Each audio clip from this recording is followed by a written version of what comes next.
Hey friends, Casey Ashmore coming to you in the studio doing this finale on 3G offenses in the state of Texas.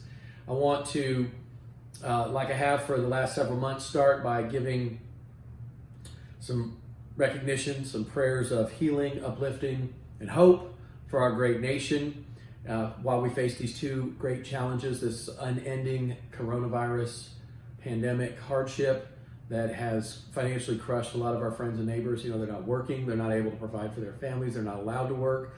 And of course, the tragic death of Mr. Floyd in Minnesota, and how we as a nation are going to come together to compromise, to find love and unity and healing as we live up to the rhetoric of our own revolution that we are all created equal under God.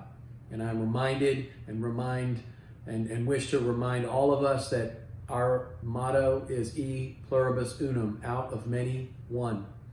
So I'm talking about 3G offenses in the state of Texas. And I finished that last segment, a lot of content, and I was talking about deferred adjudication, which is a different kind of probation. It's an intensive supervised probation, usually when it involves a 3G offense, which means you're going to be checking in with regularity. There's going to be some onerous conditions put on you. You're going to have to stay clean of drugs and alcohol. The court might require leg monitoring, breathalyzers, random urinalysis and hair analysis. But in addition to that, one thing that, as I understand current Texas law, deferred adjudication is only eligible for a 3G offense where the maximum penalty does not exceed 10 years. Now, sometimes there's changes in the legislature and things that I may not be aware of. I try to give the most up-to-date information that I can, but I do want to point that out that, you know, essentially a 3G offense, that max range of punishment has to be no more than 10 years to be eligible for the deferred. And the deferred isn't easy, right? We're talking about that. It's because the nature of the crime is a 3G crime. That deferred supervised probation is usually going to be intensive, and it may involve some things like a recommendation that someone go to Safe P, which is a boot camp style diversion program to get people, who have problems with discipline and drugs and alcohol. They can find, if they work that system, a way to attend AA, attend NA, stay clean, learn discipline, and find a way to function in the rest of their life to where they're never gonna look back on that. This is a door that will be permanently closed.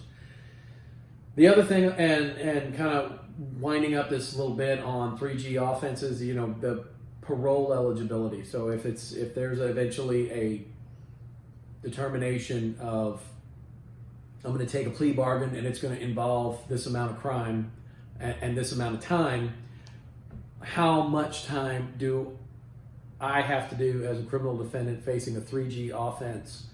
Well, generally in Texas, if you're sentenced to a crime, you've got to do a quarter of the entire sentence before you're eligible for parole. So 4 years for breaking and entering, you got to do a year before you're eligible. That doesn't mean you're automatically going to get out by the parole board, but it means 1 year before eligibility on a 4-year sentence. In a 3G offense, let's say the sentence was 10 years. Let's say it involved something that is pretty serious, human trafficking. It involved injury to the elderly, injury to a child.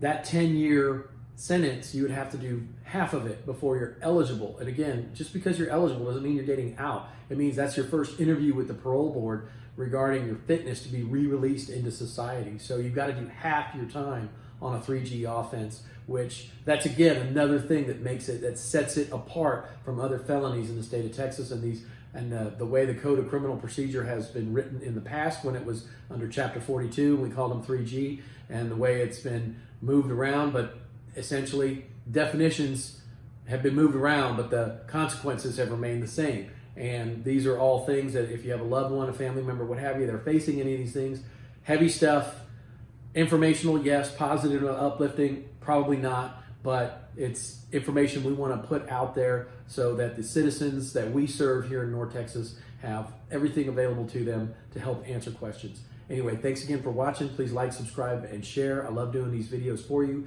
Leave me a message, a question, a comment. I'll make it the subject of a subsequent video series and a direct message back to you or both. Thank you again, and hope to see you guys soon on the road.